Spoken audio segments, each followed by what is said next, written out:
Another day, another basketball stories na naman ang pagkukwentuhan natin. At ngayon nga ay pag-uusapan natin ang inilabas na latest update kay Klay Thompson at ang balitang gugulatin nga na po ng Los Angeles Lakers, ang NBA. 4 na araw na lang naman nga po ang natitira bago sumapit ang trade deadline, kaya may ilang mga teams na nga po ngayon ang kasalukuyan ng gumagalaw dito. At isa na nga daw po dito ay ang Dallas Mavericks na ipinang-offer na nga po ang kanilang veteran superstar na si Klay Thompson sa iba't ibang mga koponan. Ayaw na rin naman nga po nila itong panatilihin sa kanilang lineup dahil magpo-focus na nga po sila sa pag-rebuild ng kanilang lineup para kay Cooper Flagg. Gusto na nga po nila na makakuha ng mga bago at batang player bilang pabalit nito.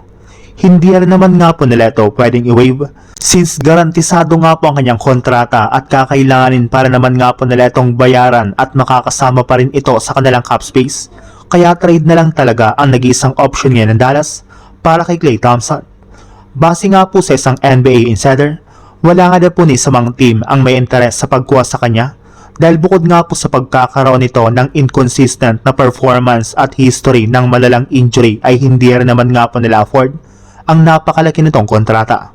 Pero sa kabila nga po niyan ay tutuloy pa rin nga po nila ang kanyang trade hanggang makahanap sila ng team na kukuha dito.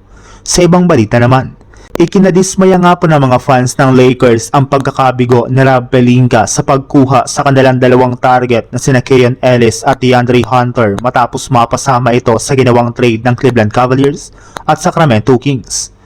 Pero ayon na rin naman sa ibinulgar ng isang insider, wala na rin naman nga na po talagang balak ang Lakers na kunin either si Ellis o di kay si Hunter since wala nga po silang sapat na trade assets. Lilipat na lamang nga na po ang front office ng Lakers ng focus sa pagkuha kay Jonathan Kuminga mula sa Golden State Warriors. As of now nga po ay available para naman nga po talaga si Kuminga sa trade market kahit man may tinatamo itong injury. Since ayaw na rin naman nga po nito na maglaro sa JSW at mas gusto na lamang nga po niyang lumipat ng ibang team, kaya may pagkakataon pa rin nga po talaga sa kanya ang Los Angeles Lakers. Pero ayon nga po sa labas na balita, balak nga daw po ng Lakers na i-offer sa Golden State Warriors ang kanilang player na si Rui Hachimura para makuha si Kuminga na gagamitin nga po nila bilang kanilang bagong starting power forward na siya magpapalakas ng kanilang lineup.